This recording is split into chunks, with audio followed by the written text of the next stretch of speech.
Guten Abend. Bonsoir à tous.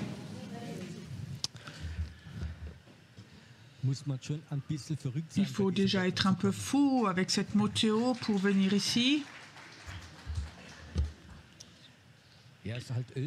Oui, ben c'est l'Autriche. Et dans le Bayern aussi, ils ont l'habitude. En Allemagne, la moitié viendrait. En France, 10%. Et en Afrique, sans doute personne.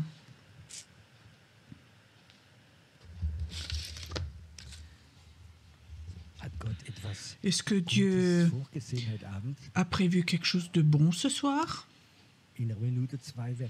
Dans une minute ou deux, je vais vous révéler ça. Je laisse le paquet encore un peu fermé maintenant. Saint-Esprit, tu es là, je te remercie. Je te remercie que nous sentons la fin de ces personnes merveilleuses qui sont là. Et Seigneur, je sais que tu ne vas pas les décevoir. Tu vas leur donner beaucoup plus qu'ils puissent imaginer. Merci Seigneur pour ce temps merveilleux dans lequel nous allons rentrer par les circonstances. Mais toi, tu as des plans merveilleux pour nous, pour cet avenir qui commence maintenant. Amen. Maintenant, j'ai besoin de ma lectrice, elle est là, et d'une Bible aussi.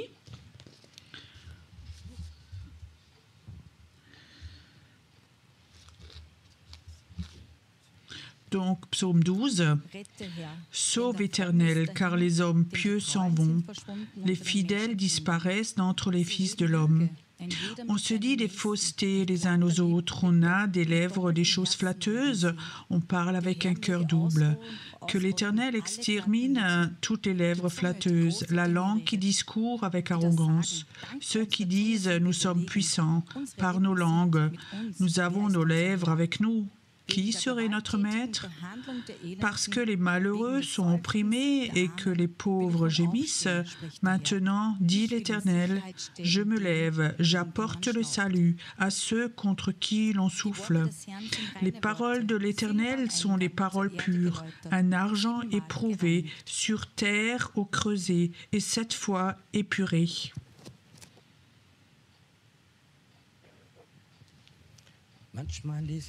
Parfois, nous lisons des psaumes, ils ont 3000 ans et on pense qu'ils sont écrits pour aujourd'hui. C'est juste ça? La Bible, c'est pas un livre d'histoire, mais c'est quelque chose, un livre vivant. La Bible est un livre vivant et quand on entend ça, on dit « mais c'est donc écrit pour aujourd'hui tout ça ».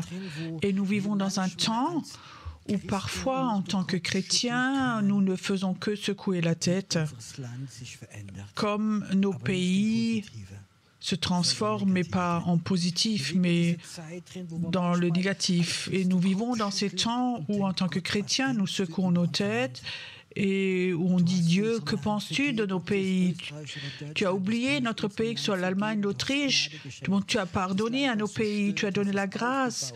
Il a été détruit, il a été reconstruit, tu as pardonné, donné grâce. Et quelle reconnaissance est-ce que nous donnons pour tout ce qu'on a reçu? » Et comme ce secouement de tête est là, je veux juste donner un exemple. Aujourd'hui, en Autriche, c'est après l'Allemagne, quand un politicien est voté ou qui veut être voté et qu'il dit « je suis homosexuel », alors il a 5 points de plus.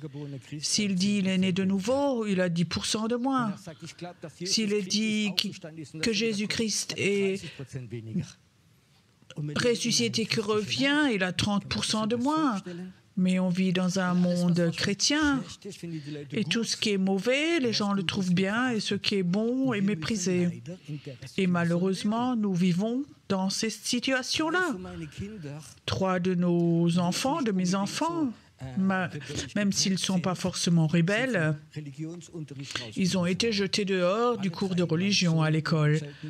Et mon fils, en Allemagne, il a eu la plus mauvaise note qui est un 6. En France, ce serait un 0. Et ils ont eu un professeur de religion qui n'était pas croyant et elle disait Jésus-Christ était une bonne personne, mais ce n'est pas le Fils de Dieu et il n'est pas ressuscité. C'est que des contes de fées. Bien sûr que mes enfants ont pris position, ils ont dit non, il vit et il est ressuscité. Et comme ça 2-3 fois, le professeur les a même jetés dehors du cours et mon fils a eu donc un 0. Et on vit dans ces temps-là. Et on vit dans ces temps. En Allemagne, il y a un pasteur très connu à l'église officielle protestante. Peut-être que vous l'avez entendu déjà, Olaf Latzl. Il y a beaucoup de prophètes contre lui parce qu'il dit la vérité et tous les médias sont contre lui. Alors, lors d'une conférence de pasteur, il raconte que son chef, que devant 100 pasteurs, il y avait un rassemblement de 100 pasteurs, et donc son chef lui dit qu'il doit arrêter de raconter ces bêtises, que Jésus est ressuscité. Jésus a pourri dans la tombe comme toute autre personne. Vous comprenez? Ça, c'est le niveau, c'est l'atmosphère, le milieu dans lequel nous vivons. C'est normal, c'est cette liberté d'expression que ressentent les chrétiens ou les enfants qui sont à l'école et qui entendent ce genre de choses d'un professeur de religion qui a étudié. Qu'est-ce qu'on doit entendre quand l'occultisme est rentré dans les films, où on influence aussi les enfants fortement et on dit que les sorcières c'est quelque chose de bon. Les petites sorcières avec leurs petits balais, si les gens savaient ce que l'esprit de sorcellerie tue aussi les chrétiens, combien les chrétiens sont malades à cause de l'esprit de sorcellerie. Et nous vivons dans un pays comme ça. Nous vivons dans un pays où le péché est tellement grand qu'il rentre dans tous les domaines. Et le psalmiste disait que ceux qui sont orgueilleux dans leur rhétorique, que font nos politiciens s'ils veulent être votés aujourd'hui, qu'ils veulent être élus? Qu'est-ce qu'ils promettent? Nous vivons dans un temps où même les personnes normales n'arrivent même plus à comprendre. Est-ce que vous pouvez imaginer quelle est la situation en Allemagne en ce moment?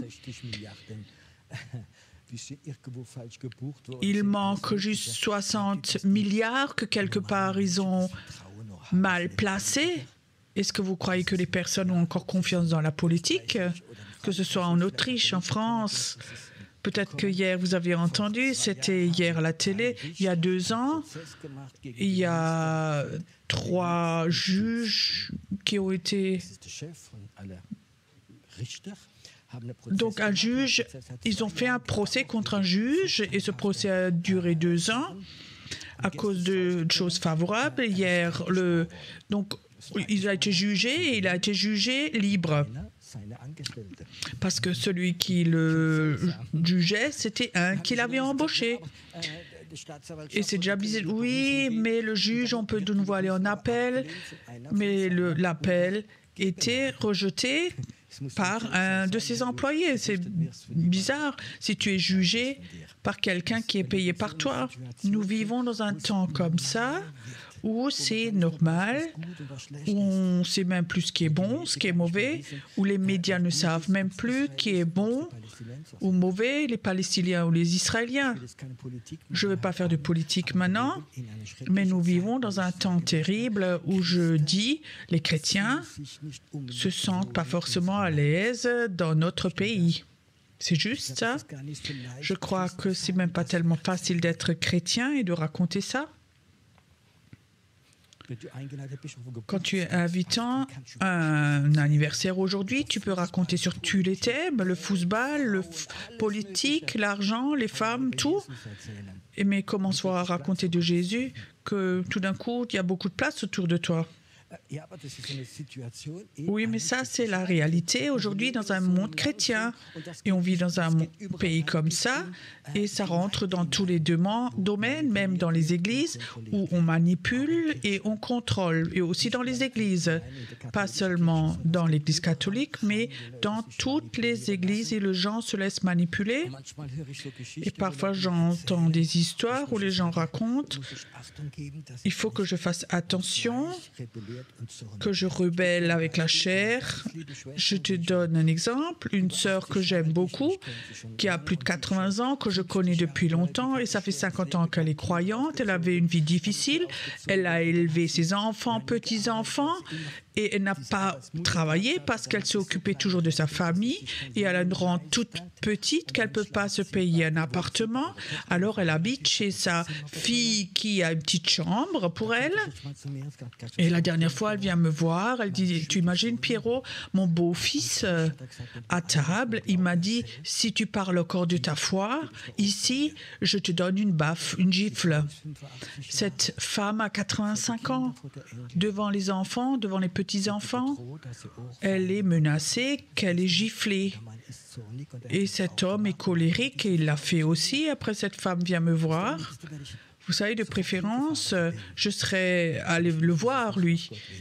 Mais je savais que ce n'était pas ce que Dieu veut. Parfois, il faut que j'apprenne à discerner ce qui est de Dieu et ce que Dieu veut ou pas. Et je peux te raconter beaucoup d'histoires comme ça, où ça brise mon cœur. Il y a 2 jours, je reçois un email qui habite pas loin, qui n'a pas encore l'âge. Elle sort du médecin et elle dit « J'ai le cancer et un stade avancé qu'on ne peut pas guérir. » C'est comme ça, une chose après l'autre qui vient et tu dis « Mais Dieu, où es-tu » Vous connaissez ça? Dieu, où es-tu? Et dans ce psaume, il y avait cette réponse, Dieu va se lever. Est-ce que vous attendez aussi que Dieu se lève? Si je n'avais pas la foi que Dieu se lèverait, où il y avait ce temps qui vient où Dieu se lève, il y a un chant que vous entendez peut-être, lève-toi devant Dieu et laisse tes ennemis fuir. C'est un chant de victoire. Le temps va venir et il est proche où Dieu va se lever. Et tu sais, nous pouvons accélérer cela. Et là, il est écrit, Dieu tout d'un coup va se lever. Et pourquoi est-ce qu'il va se lever? Nous l'avons lu avant, parce qu'il entend le gémissement de ses enfants. C'est quoi ce gémissement? Ce gémissement, c'est pour moi, c'est quand ton cœur pleure et que personne ne le voit. Vous connaissez ça? Quand la situation, tu la vois, ton cœur se brise et il pleure. Parfois, tu ne trouves pas de mots, tu es là devant Dieu et ton cœur pleure en toi. Ça, c'est un gémissement. Il faut que nous fassions attention de choisir les bons mots. Ce gémissement, ce n'est pas le gémissement devant le mur de lamentation. Tu sais, quand il y a de l'injustice, quand ton voisin t'accuse et au procès, il ment, qui est injuste, alors on a tendance à aller vers Dieu au mur de lamentation et d'accuser. Et accuser, c'est la limite de la rébellion. Pourquoi Dieu, est-ce que tu autorises cela? Vous avez déjà eu ces pensées. Dieu, tu pourrais donc punir ou faire ceci, cela. Dieu, c'est donc pas juste. Tu sais, ce n'est rien d'autre qu'une sorte de rébellion. Et là, il ne faut pas qu'on rentre dedans. Ce gémissement n'a rien à voir avec la rébellion. Ce gémissement, c'est quand ton cœur pleure à cause de tes enfants peut-être, qui vivent dans le péché, qui se sont séparés de Dieu. Et tu ne vas pas devant le mur de lamentation. Tu dis, le voisin, Satan ou l'église ou le pasteur est fautif, mais tu vas devant Dieu et ton cœur gémit, pleure. Pourquoi c'est tellement important? Le titre de ma prédication est « Un cœur prophétique ». Si nous sommes honnêtes, quand Jésus maintenant, donc qu'en Autriche, en Allemagne, Dieu voit ces pays, est-ce que vous croyez qu'il gémit aussi? Tu comprends? Et un cœur prophétique, c'est pas quelqu'un qui a un super don, mais c'est de sentir le cœur de Dieu. Et quand le cœur de Dieu et le tien se rassemblent, tu sais, quand le cœur de Dieu, ou quand je pense à Dieu dans certaines situations, et son cœur gémit au sujet de son assemblée, de ses enfants, au sujet de ce pays, parce que Dieu aime donc les humains, parce que Dieu gémit. Alors moi, je ne peux pas y aller et de joie bondir, proclamer et d'avoir besoin de toute puissance. Si Dieu gémit, je veux aussi gémir. Quand Dieu se lève et combat avec un cri de victoire, moi aussi je me lève avec un cri de victoire. Ça veut dire il faut que je sois un avec lui. Ce problème, c'est pas seulement Dieu veut se faire un avec nous, mais nous, on doit se faire un avec lui. Et j'ai beaucoup enseigné sur la prière. Il y a différentes sortes de prières, mais si je suis honnête, j'ai jamais prêché sur ce que je prêche ce soir, sur cette prière de ce gémissement. C'est quand ton cœur pleure. Je crois que en ce moment, beaucoup, Dieu gémit quand il réfléchit sur l'Autriche, l'Allemagne, nos pays. Je suis heureux que Jésus ne soit pas vite fâché, vous aussi. Je crois qu'il a aussi souvent pleuré à cause de moi. Son cœur a pleuré souvent à cause de moi. Et ça, c'est la raison pourquoi sa grâce est venue. Je suis heureux que Dieu n'est pas fâché contre moi. Peut-être que ça signifiait le jugement. Je crois que quand il y a des situations qui sont terribles comme ça, que faisons-nous?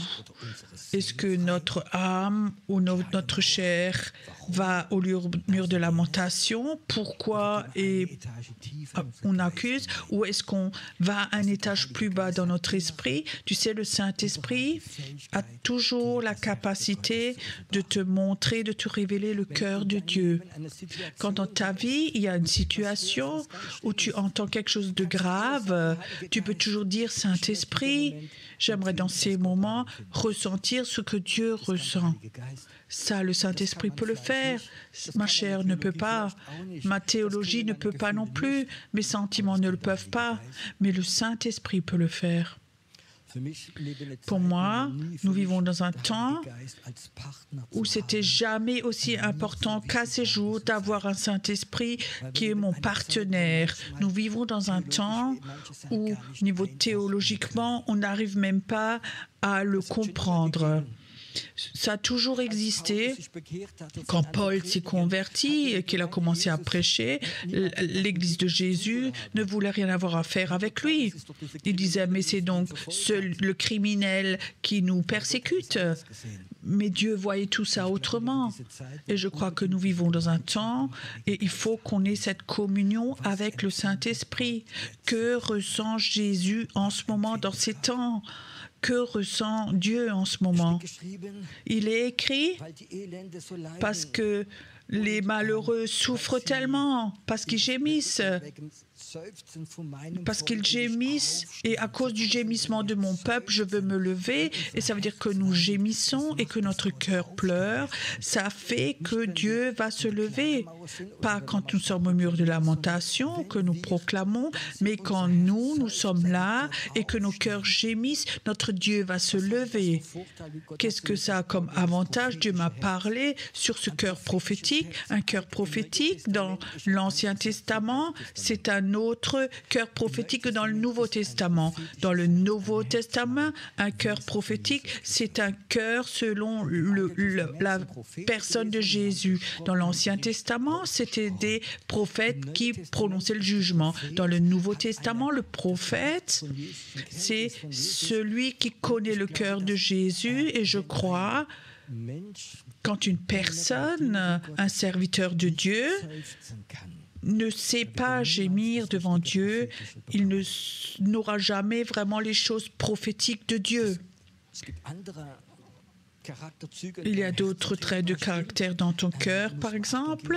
Il faut faire attention quand il y a des situations qui sont là et que tu vois de l'injustice. Le cœur peut aussi être un cœur religieux. Ça, c'est le péché. Vous connaissez ça? Tu peux accuser, tu peux même proclamer, tu peux faire toutes sortes de choses. Mais souvent, c'est un cœur dur, ça. Un cœur doux qui a pleuré devant Dieu sur la base des péchés d'autres personnes. C'est un cœur doux que Dieu voudrait utiliser parce que Dieu va se lever à cause de ce genre de cœur. Jésus nous l'a montré. Lui-même, il est venu en tant que Dieu sur cette terre, a donné sa vie, il a servi, il a guéri, il a réveillé les gens de la mort, il n'a que fait de bonnes choses. Et alors, ils l'ont crucifié. Et il n'accuse pas Dieu, pourquoi tu as autorisé ça? Mais il dit, pardonne-leur, car ils ne savent pas ce qu'ils font. Jérusalem, Jérusalem, je voulais vous rassembler sous mes ailes comme des petits. Son cœur pleurait. Et je crois que c'est ce que nous devons apprendre de nouveau. Dieu va se lever quand nous aurons cela. Je crois qu'en Autriche, il y a assez de personnes qui connaissent Dieu, qui l'aiment, qui sont prêts à gémir devant Dieu, à pleurer devant Dieu pour leur pays, pour le péché de leur pays, pour la manipulation, pour tout ce qui est fait. Et tu sais, si cette onction, ces dons viennent et nous sommes capables de nouveau à laisser pleurer nos cœurs pour le péché de nos pays, alors la Bible dit, Dieu va se lever. Et vous savez ce qu'il est encore écrit, ce qu'on a lu avant, cette parole. C'est comme de l'argent 7 fois épuré. Dans notre église, nous avions un bijoutier et c'était un ami et je voulais une fois le demander. J'ai demandé qu'est-ce que ça signifie. Tu dois donc savoir. Il faut que ce soit purifié 7 fois et tu dis quand tu fais bouillir de l'argent et tu le fais bouillir 7 fois et à chaque fois que ça bout, tu prends un objet, tu enlèves les impuretés et la 7e fois, il n'y a plus d'impuretés. Ça veut dire c'est 100% pur. Et ça, le psalmiste le dit, la parole est 7 fois purifiée. Elle est 100%. Quand nous apprenons à gémir dans notre cœur et nous pleurons devant Dieu, et ça va être une parole à 100%. Et Dieu va se lever alors. Tu sais ce que Dieu m'a dit, ce qu'il veut faire ce soir, une conversion. Je dis, mais qu'est-ce que tu veux dire? Il dit, les gens doivent de nouveau se convertir, ceux qui sont au mur de lamentation ce soir, pour qu'ils quittent ce mur et qu'ils apprennent de nouveau à gémir, à pleurer pour d'autres personnes. C'est aussi une conversion. Tu es dans des circonstances terribles, tout est injuste. Et pourquoi Dieu? Et on accuse, tu accuses. Et Dieu dit stop. Change d'endroit. Pas le mur de lamentation, mais pleurer devant Dieu. Ce soir, peut-être tu es là. Tu es peut-être dans une situation terrible avec ta famille, tes enfants, ton partenaire, tes parents, et ton cœur saigne parce que ça fait mal. Ce soir, j'aimerais te donner cette parole. Commence à pleurer devant Dieu. Pas parce que ça te fait mal, mais pas pour toi, mais pour eux. Et tu vas voir que Dieu va se lever. Je sens dans l'esprit ce soir, il y a 2 personnes qui sont là, où Dieu dit, cette année, je vais encore le faire. Cette année 2023, je vais encore faire ce miracle, qu'ils vont de nouveau revenir vers toi. Si tu commences à pleurer pour eux, pour ce que eux font de faux, je dis encore une fois, il y a 2 personnes ici, Dieu dit 2 personnes, cette année encore, ils vont le vivre. Et cette année n'est pas longue et ça va se réaliser. C'est un moment où Dieu ouvre les portes du surnaturel. Quand Dieu donne des promesses comme ça, tu peux les prendre. Il y a quelqu'un qui était là, ton cœur pleure, ou il est effrayé. Je vois un petit enfant, je pense que c'est ton petit enfant qui a une maladie grave. Et dans ton cœur, il y a Dieu, tu demandes Dieu pourquoi tu as autorisé cela, et Dieu dit si tu commences à pleurer, à gémir, c'est moi, je vais toucher ton petit enfant et il va être guéri. C'est le temps où Dieu voudrait le faire. J'aimerais un moment que nous restions dans la présence de Dieu, que le piano joue tout doucement et que nous éprouvions nos cœurs. Je ne parle pas d'apitoiement sur soi-même ou parce que tu as des douleurs, parce qu'on t'a trompé, mais je veux dire que tu puisses gémir. Gémir à propos du péché des autres, le péché de ton pays, peut-être que de ton église, de ton leader spirituel, que tu puisses pleurer dans ton cœur, que c'est une douleur, cette douleur qui t'emmène à ce niveau où tu puisses dire tout au fond de ton cœur, Dieu, pardonne-leur. Ils ne savent pas ce qu'ils font. Merci Seigneur que ce soir, que tu appelles des personnes ce soir, aussi ceux qui vont regarder sur Internet, que tu vas les appeler, qu'ils vont apprendre ce gémissement dans la prière, qu'ils apprennent que leur cœur soit un avec toi, que ton peuple et toi vous soyez un, que nous deux soyons sensibles. Seigneur, apprends-nous de nouveau à pleurer, à gémir, parce que cette douleur, ta douleur, elle est dans notre cœur.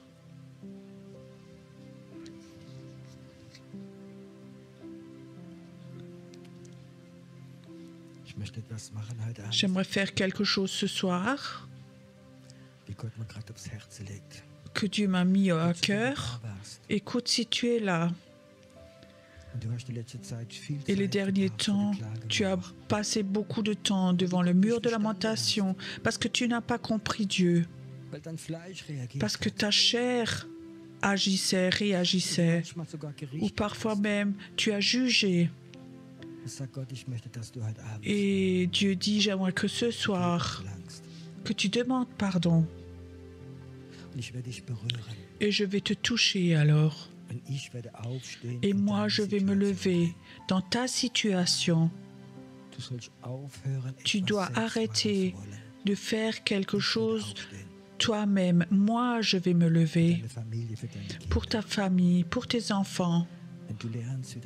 Quand tu vas apprendre de nouveau à gémir dans ma présence, comme moi je gémis, pour tes enfants et ta situation.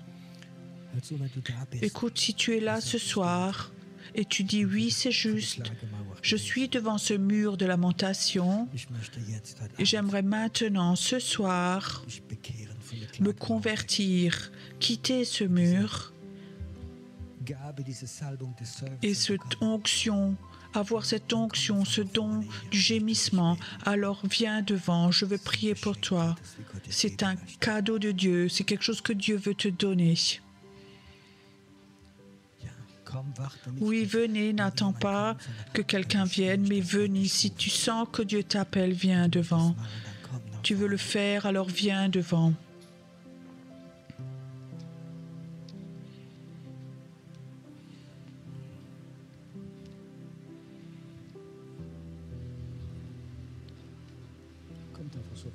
Venez devant pour qu'il y ait de la place.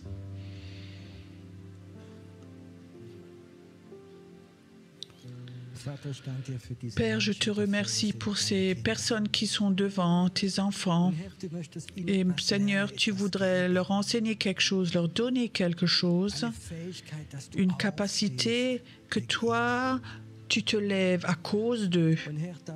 Et Seigneur, là où ils étaient devant le mur de lamentation, à cause des circonstances, j'aimerais que maintenant, qu'au nom de Jésus, tu leur pardonnes.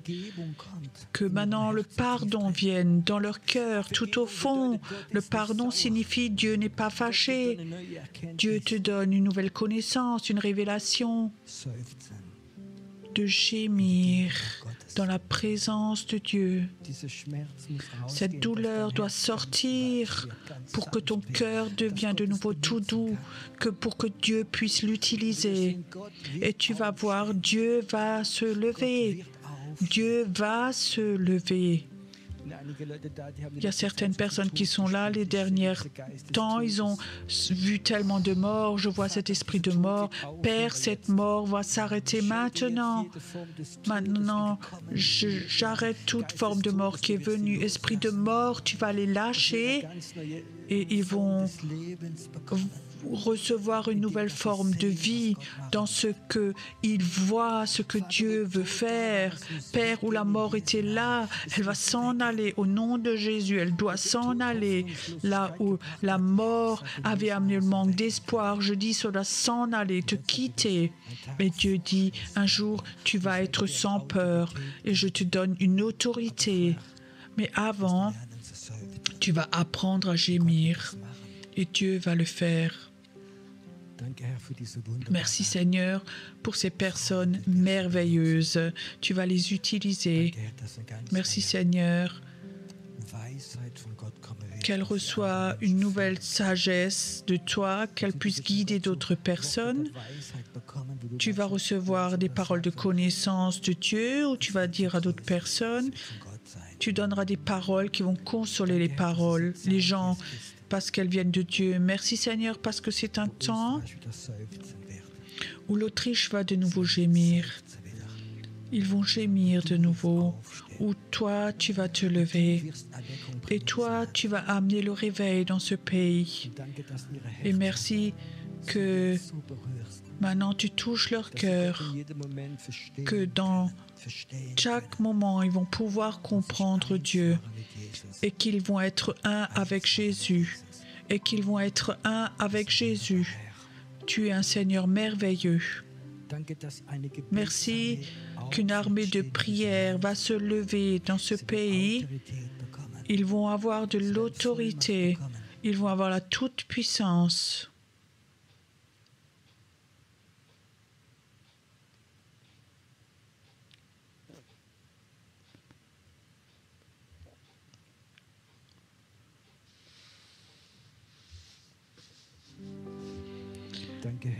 Merci Seigneur, que tu les touches,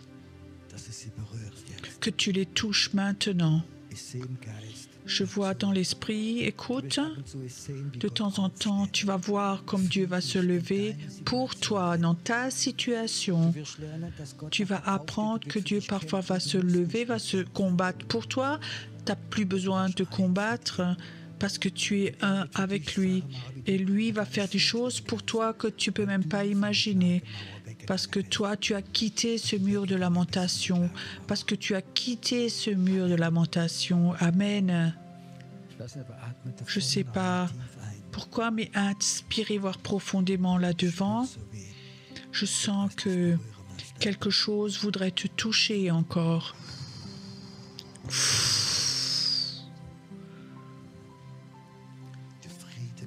La paix de Dieu vient sur toi. La paix de Dieu, là où ton cœur était tellement blessé par les situations, Dieu dit, je pose maintenant ma paix sur toi. Ma paix vient maintenant sur toi. Ma paix vient maintenant sur toi.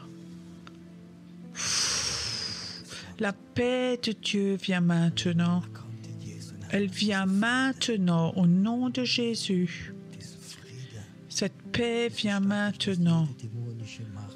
Que toute puissance démoniaque qui veut venir va te quitter. parce que le centre de la paix va être en toi. Merci Seigneur que les flèches ne vont plus la toucher parce que la paix est dans son cœur. Merci Seigneur que tu es un Dieu merveilleux. Merci Seigneur que tu ne vas oublier personne. C'est comme si Dieu dit, ça fait longtemps que j'ai entendu ton appel au secours, mais je veux t'enseigner quelque chose. Je vais souvent poser des paroles prophétiques, écrire des paroles prophétiques dans ton cœur, où tu auras des temps, où tu auras appris ce gémissement devant Dieu. Alors ton cœur va s'étendre très grand, va devenir très grand, il pourra écrire beaucoup de choses et ces paroles vont être des paroles d'espoir pour beaucoup. Je vois comme il touche ton cœur ce soir. C'est un Dieu merveilleux.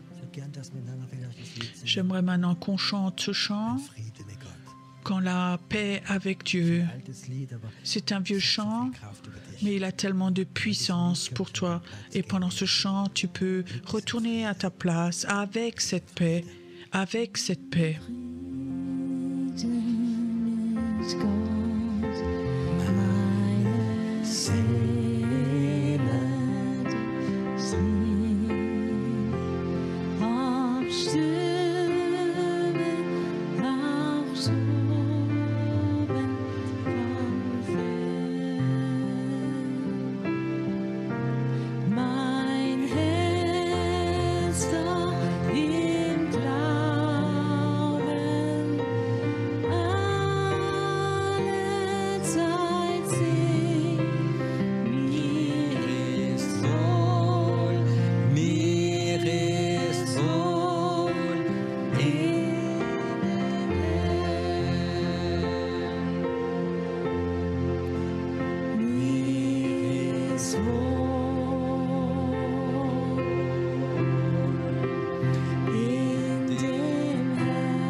ganze Volk sagt Amen. Et tout le peuple dit Amen.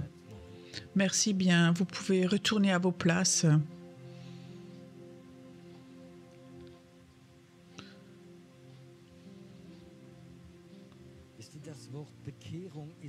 Vous savez, le mot conversion, parfois, dans le milieu chrétien, il a un tampon, c'est pour les incroyants, où nous voulons convertir les personnes. C'est que Dieu qui peut faire cela.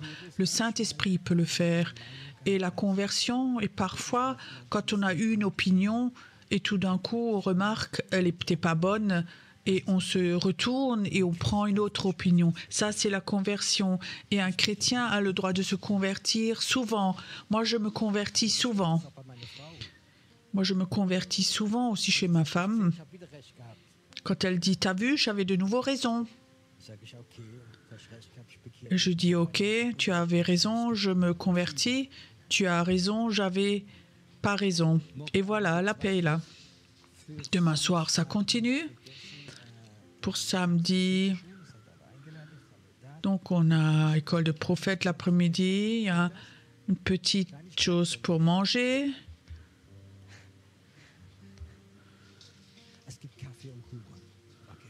Donc il y a du café gâteau pour l'Autrichien, ils aiment ça.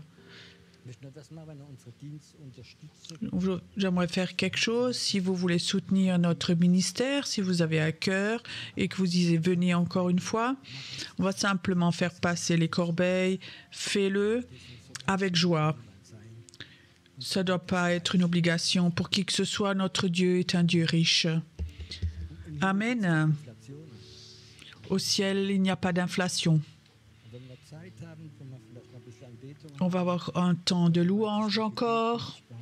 Et si quelqu'un veut la prière, on a des groupes de prière devant.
stehen in deiner Gegenwart.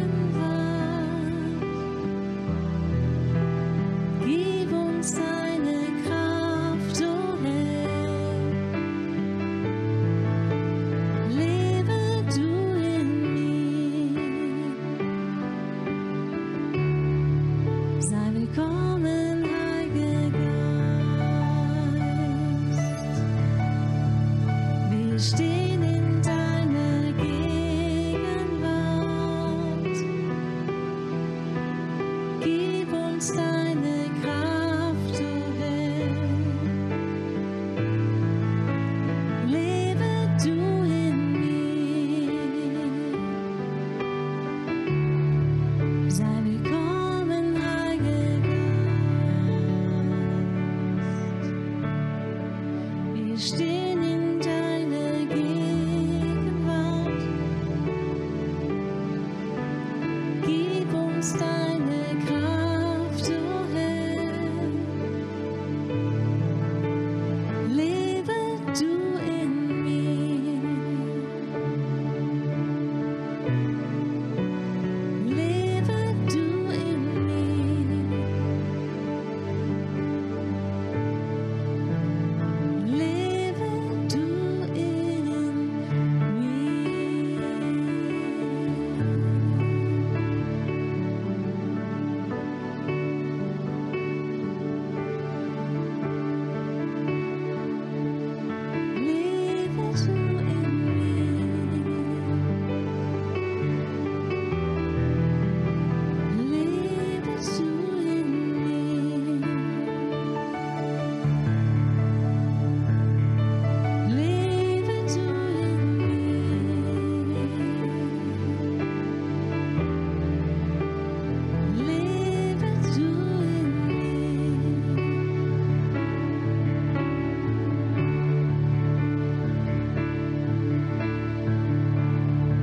Du bist willkommen, Heiliger Geist. Wir stehen in deiner Gegenwart. Gib uns deine Kraft, o Herr. Lebe du in uns. Du bist willkommen, Heiliger Geist. Wir stehen in deiner Gegenwart. Gib uns deine Kraft, o Herr. Lebe du in mir. Lebe du in mir. Atme du in mir.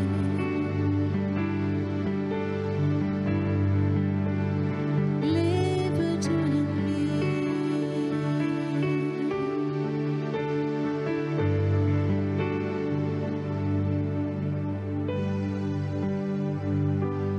Das, was mich atmen lässt. Das, was mich atmen lässt, ist deine Nähe. Tief in mir. Alles, was mich atmen lässt. Alles, was mich atmen lässt, ist deine Nähe. Tief in mir. Und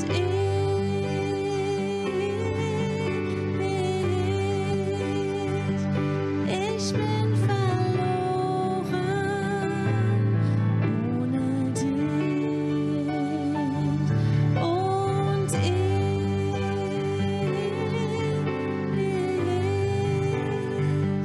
ich bin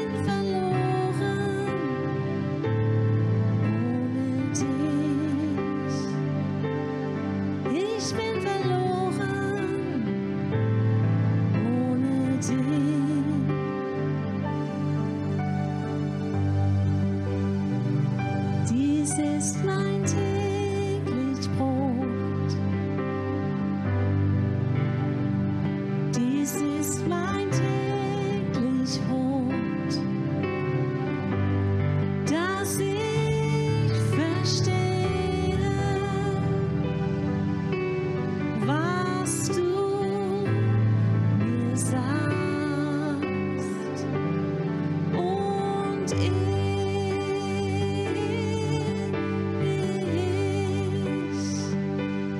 bin verloren ohne dich und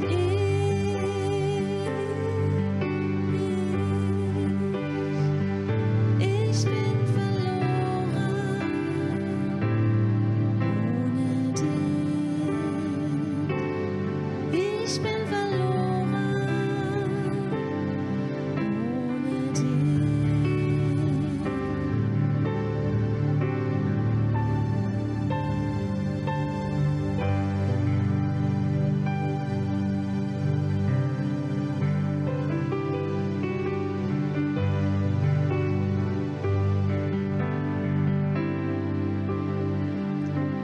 Seid still und erkennt, dass ich bin Gott.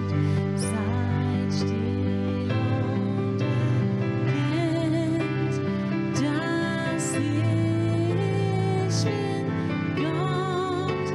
Seid still und erkennt, dass ich bin Gott.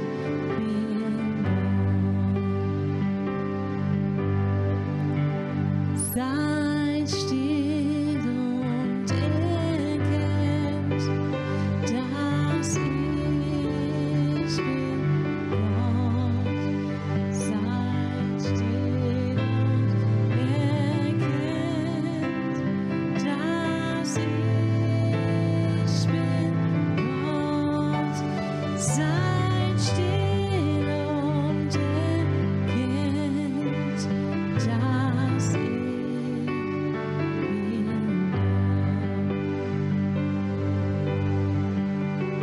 Ja, dir, o Herr, vertraue ich. Ja, dir, o Herr, vertraue ich. Ja, dir, o Herr,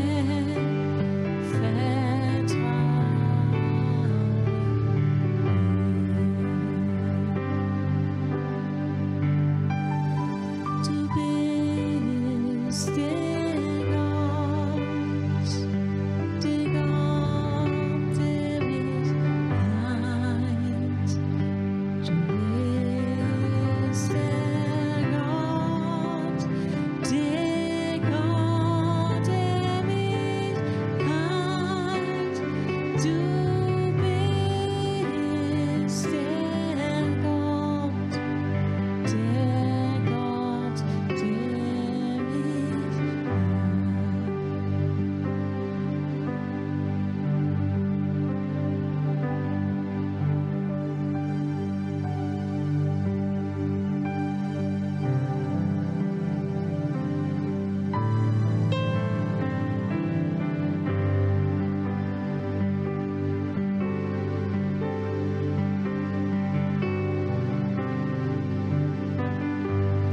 Wir haben jetzt eine Zeit, wo ihr zum Gebet gehen dürft, nach hinten. Es ist alles ausgeschildert, kann man nicht verfehlen. Dürft ihr, wenn ihr möchtet, euch segnen lassen, euch heilen lassen in der Gegenwart Gottes.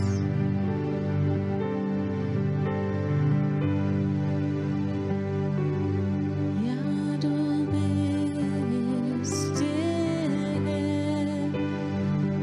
der Gott, der mich heilt. Du bist der Herr, der Gott, der mich heilt. Du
so treu.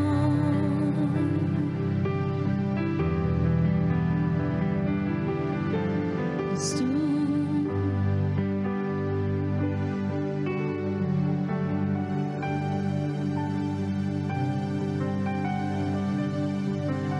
ich komm in deine Gegenwart.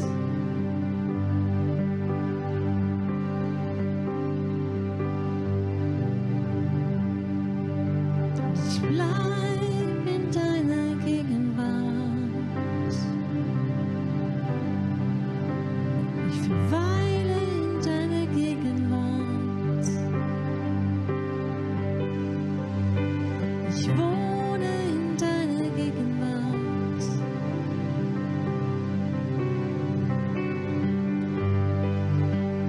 Du heilst mich in deiner Gegenwart. Du bist ein Gott, der Wunder tut. Ein Gott, der Wunder tut. Ein Gott, der Wunder tut. Für mich.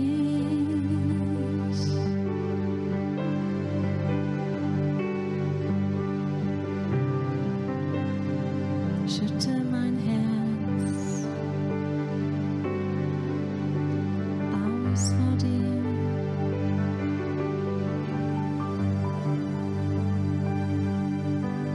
Schütte mein Herz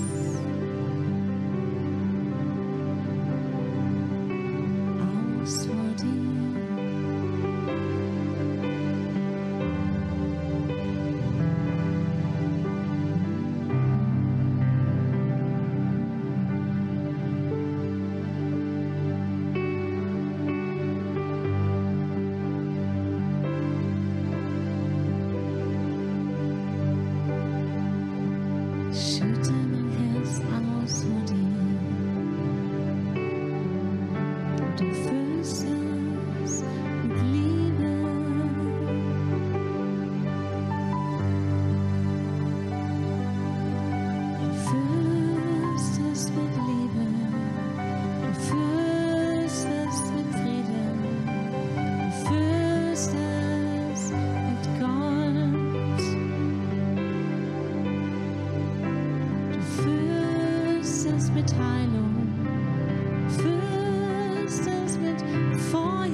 Down.